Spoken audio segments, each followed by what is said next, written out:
வாழ்த்துக்கள். புதியதாக பொறுப்பேற்றிருக்கின்ற மாண்புமிகு அமைச்சர்களுக்கும், அமைச்சராக இருந்து துணை முதலமைச்சராக இருக்கின்ற என் அன்பு சகோதரர் மாண்புமிகு உதயநிதி ஸ்டாலின் அவர்களுக்கும் என்னுடைய மனமார்ந்த வாழ்த்துக்கள். காங்கிரஸ் பேரியக்கத்தின் சார்பாக வாழ்த்துக்களை தெரிவித்துக் கொள்கிறோம். இல்லை, இது பெரும்பான்மை மக்கள் ஆதரித்து பெரும்பான்மை ஆட்சி நடந்துகிட்டு இது மேண்டேட் 5 வருஷம் மாண்பு முதலமைச்சருக்கு கொடுத்திருக்காங்க. அதனால அவர் தான் தீர்மானிக்கணும், அவர் தான் முடிவு எடுக்கணும். இதுல போய் யாரும் குறுக்கிட முடியாது. எதிர்கட்சிகளோ தோழமை கட்சிகளோ குறுக்கிட முடியாது. அவர்களுடைய மேண்டேட் 5 இயர்ஸ், இன்னும் 1.5 வருஷம் இருக்கு. அவருக்கு யார் வேண்டும், யார் சிறப்பாக செயல்படுகிறார்களோ அவர்களை மாண்புமிகு அமைச்சர்களாக நியமிக்கின்ற அதிகாரம் அரசியலமைப்பு சட்டத்திலும் இருக்கு, சட்டப்பேரவை சட்டத்திலும் இருக்கு. அந்த அடிப்படையில் அவர்கள் சில பேரை எலிவேட் பண்ணியிருக்காங்க, சில பேரை நீக்கி இருக்காங்க.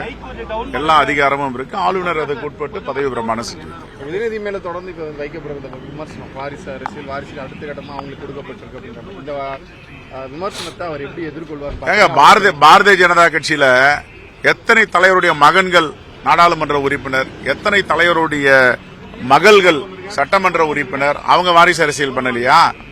வாரிசு அரசியல்லாம் கிடையாது. டைனாஸ்டி எல்லாம் அப்படி பேசக்கூடாது. முதல்ல ஒரு விரலை ஒரு கட்சியை பார்த்து நீட்டா 4 விரல் அவங்கள பார்த்துட்டு இருக்கு. ஏற்கனவே எங்க தலைவர் ராகுல் காந்தியை சொன்னாங்க, தலைவர் ராஜீவ் காந்தியை சொன்னாங்க டைனாஸ்டி அப்படின்னு. இதுக்கு பேர் டைனாஸ்டி கிடையாது. மக்களால் ஏற்றுக்கொள்ளப்படுகின்ற முகம், மக்களால் ஏற்றுப்படுகின்ற குரல். இந்த குரலும் இந்த முகமும் இந்த தேசத்திற்கு தேவைப்படுகிறது என்றால் அவர்கள் ஏற்றுக்கொள்வார்கள். ஆகையால் இது மக்கள் தான் முடிவு பண்ணணும். இது மக்களுடைய மேண்டேட். 5 வருடங்கள் திராவிட முன்னேற்ற கழக ஆட்சிக்கு கொடுத்திருக்கிற மேண்டேட். இந்த மேண்டேட் உடைய பரிவு எல்லாம் மாண்பு முதலமைச்சர் இருக்கு. அவர் தான் முடிவு பண்ணணும் யார் அமைச்சர், அமைச்சரவை சகாக்கள் யாரு, யார் சிறப்பாக பணியாற்றுகிறார்கள், யாருக்கு பதவி உயர்வு கொடுக்கலாம். அதுல போய் தலையிடுவதற்கு யாருக்கும் எந்தவித தார்மீக அடிப்படை உரிமையும் கிடையாது. இது பொறாமை, எரிச்சலின் பால் இவர்கள் பேசுறாங்க.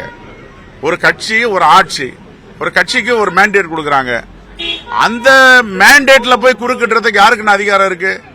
5 ஆண்டுகள் நீங்க தான் ஆட்சியை நடத்தணும். மெஜாரிட்டி கவர்மெண்ட் நடக்குது. மெஜாரிட்டி கவர்மெண்ட் நடக்கும்போது மேண்டேட் அவர் கொடுத்திருக்கும் போது அவர் தான் டிசைட் பண்ணணும்.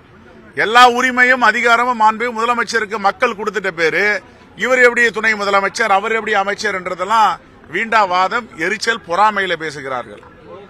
இதெல்லாம் நாகரிகத்தோடு தவிர்க்க வேண்டும். ஏற்கனவே விளையாட்டுத்துறை அமைச்சர், இளைஞர் நல அமைச்சர் சிறப்பாக பணியாற்றியிருக்கிறார். ஏற்கனவே பல மாவட்டங்களுக்கு சென்று சுற்றுப்பயணம் செய்திருக்கிறார். ஆகவே அவருக்கு திறமை இருக்க வைத்துதான் அவருக்கு துணை முதலமைச்சரை கொடுத்திருக்கிறார்கள். எல்லோரிடமும் ஒரு ஈர்ப்பு இருக்கிறது. எளிமையாக பழகிறார், எளிமையான மக்களிடம் அணுகுகிறார். ஆகவே இதை அனைத்து கூட்டணி கட்சி தலைவர்களும் வரவேற்கிறார்கள். இது குறை சொல்பவர்கள் எரிச்சலின் பாலும் பொறாமையின் பாலும் சொல்லலாம். ஒரு 5 இயர்ஸ் மேண்டேட் கிளியரா கொடுத்திருக்காங்க டிஎம்கேக்கு. அவங்க தான் தீர்மானிக்கணும் யார் முதலமைச்சர், யார் துணை முதலமைச்சர், யார் அமைச்சர்னு. அதுல போய் தலையிட்டு இவருக்கு ஏன் கொடுத்தீங்க, அவருக்கு ஏன் கொடுத்தீங்கன்னா, அப்படி பார்த்தா நாடாளுமன்றத்தில் இன்னைக்கு அமைச்சரா இருக்கலாம் ஊழல் கரைபடிந்த கைகளா இருக்காங்க. இப்ப நிதியமைச்சர் மேல கர்நாடகாவில் எஃப்ஐஆர் போட்டிருக்காங்க. எலக்ட்ரல் பாண்ட் வாங்கியிருக்காங்கன்றாங்க. அது மாதிரி நிறைய பிரச்சனைகள் இருக்கு. ஆகையால இதை காங்கிரஸ் பேரியக்கம் வரவேற்கிறது, ஆதரிக்கிறது.